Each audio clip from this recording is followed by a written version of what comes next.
vamos a dar la bienvenida a Gonzalo Semilla, titular del CREVA. ¿Cómo estás, Gonzalo? Bien, bien. Bueno, Gracias por el llamado y un gusto Bien. conversar con ustedes. Bueno, en este tiempo te hemos visto más veces que, no lo sé, porque es un tema importante lo que está pasando. Es un tema diario también, como decía, ya tenemos una palabra incorporada que es el tema de inflación. Se registró una mínima disminución en el mes de julio del 6,1%, ¿puede ser? Sí, es correcto. Ahí los estaba escuchando en la previa, la importancia que ha tomado, la relevancia que ha tomado la inflación en nuestras vidas, pero no es nuevo. Hace muchos años que venimos muy preocupados y de tener un dato mensual a todos los días estar atentos qué es lo que está pasando. Y efectivamente en julio hubo una pequeña desaceleración, que es lo que venimos observando desde mayo aproximadamente, es el tercer mes consecutivo de desaceleración, pues 6,1, pero esa desaceleración me da la sensación que va perdiendo fuerza. ¿Por qué? Porque en abril estábamos en 8,1. Julio 6,1, es decir, bajó 2 puntos porcentuales, lo cual ese festejo o esa buena noticia que vos mencionabas es real. Obviamente estamos hablando de un 6, no es lo mismo un 6 que si estuviéramos hablando de un Tal cual. 3%, con lo cual es una buena noticia en cierta manera.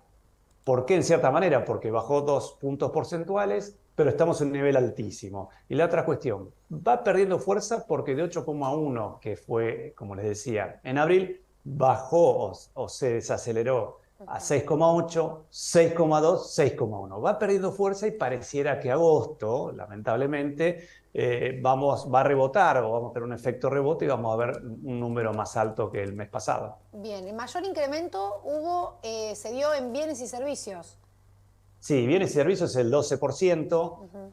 Cuando uno desmenuza un poco este capítulo, básicamente lo que encuentra es cigarrillos. Cigarrillos tiene mucho peso en ese capítulo. Cigarrillos aumentaron 15%. Después hay unos aumentos en artículos de tocador descartables del 6% aproximadamente.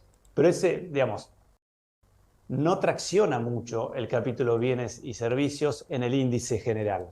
A pesar de haber subido 12%, no tiene mucho peso. Lo que sí tiene peso puede ser salud, que fue un 7,3%, y atrás de salud encontramos medicamentos, Claro. que viene subiendo prácticamente todos los meses, y ahí tenemos casi un 8% de aumento en medicamentos. Esparcimiento, con un arriba de 9%, y era natural.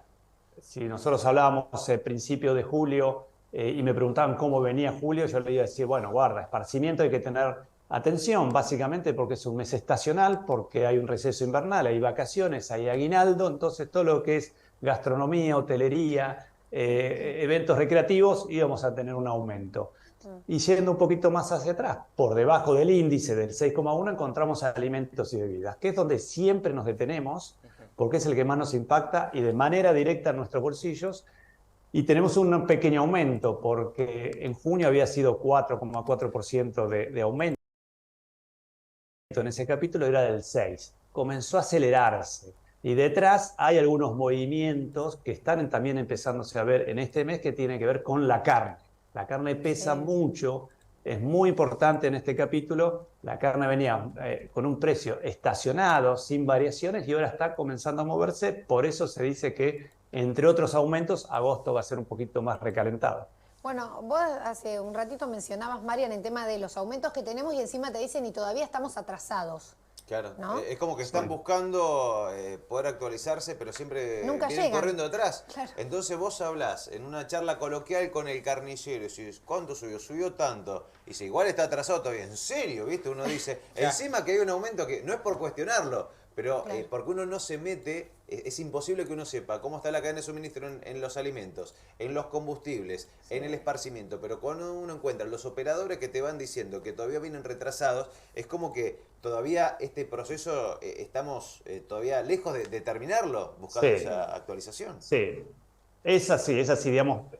Que haya desacelerado 2 puntos porcentuales no significa que no tenemos inflación. Al contrario, estamos teniendo todos los meses inflación en todos los capítulos. Puede ser que encontremos algunas ofertas puntuales, pero siempre encontramos, a lo largo de los 9 capítulos nosotros medimos y de la cantidad de variedades, siempre encontramos aumentos. El promedio, y en función de los pesos de cada variedad, nos da un promedio de 6,1. Pero ¿qué pasa en agosto? En agosto tenemos aumentos en prepagas, tenemos aumentos en telefonía, tenemos aumento en gas, en transporte, en luz, combustible. Y acá para prestar atención, digo, aumenta la carne, aumenta el alquiler de la vivienda, digamos, aumenta el gas. Esas son todas cuestiones que impactan fuertemente en el índice de precios. Y es lo que ustedes dicen, el combustible aumentó los primeros días hábiles del mes y cuando uno habla con los estacioneros te dicen estamos atrasados en 20 puntos. Entonces es esta cuestión. ¿Cuándo se termina? Difícil encontrar la luz al final del túnel. Y la otra cuestión a tener en cuenta es que el dólar oficial viene, como hace 2 años, al menos 2 años, sufriendo devaluaciones o micro devaluaciones diarias, que en los últimos días hacen que en el mes de agosto estaríamos ubicando por encima del 10%, entre el 10 y el 13%. Y esto pareciera que tiene que ver con el acuerdo con el Fondo Monetario. Es decir, si queremos tener un acuerdo con el fondo y que desembolsen lo que necesitamos, bueno, tenemos que tener una devaluación de tipo de cambio oficial más brusca de la que veníamos teniendo y lo estamos viendo. Y eso se traslada a precios, además del dólar informal, que tuvo un aumento o una variación de un 15% en muy poquitos días sobre finales del mes pasado y también ayer subió como 20 pesos. Entonces eso, sí, quieras o no, lo vamos sufriendo y se va acoplando al resto de los precios. Ahora, Gonzalo, cuando ustedes hacen un análisis de por qué se da este fenómeno, que ya estás planteando con números concretos hacia dónde va esta desaceleración, que sigue siendo importante la inflación, por un lado está la cuestión política a nivel nacional, con unas elecciones a la vuelta de la esquina, está el arreglo con el Fondo Monetario Internacional, está también a veces algún margen de libre juego de oferta y demanda y también el control del Estado. ¿Cuál pensás que de estos 4 aristas es el más importante para llegar a este resultado que estamos teniendo, que es el que ustedes presentan en los estudios que suelen hacer todos los meses? Bien, a ver, todo tiene que ver con todo. Digamos, yo soy bastante más grande de ustedes de edad y veía No Deporte sé, y el Hombre, decía todo tiene que ver con todo. Pancho Ibáñez, Y claro todo que se sí. vincula. Sí, así que digamos, cualquier decisión que uno tome impacta en el resto de nuestras vidas. ¿Hay controles por parte del gobierno? Sí, hay controles. ¿Son efectivos? Bueno, ese es el gran debate. ¿Tienen efectividad? Es el otro gran debate. ¿Por qué? Porque nosotros, cuando dicen hubo desaceleración, bueno, es por la efectividad de los precios claros, precios cuidados, como le quieran llamar, y no necesariamente, porque nosotros nuestra metodología no es ir atrás de los acuerdos de precios y ver qué pasa. Nosotros tomamos siempre las mismas canastas, las mismas variedades, y si alguna variedad es incluida en precios claros, entonces la vamos a anotar y nos vamos a dar cuenta qué pasa. De todas las variedades que nosotros medimos, el 5% es precios claros o precios justos o como le quieran llamar. Es decir, no es que hay una gran efectividad porque nosotros no estamos corriendo atrás de eso.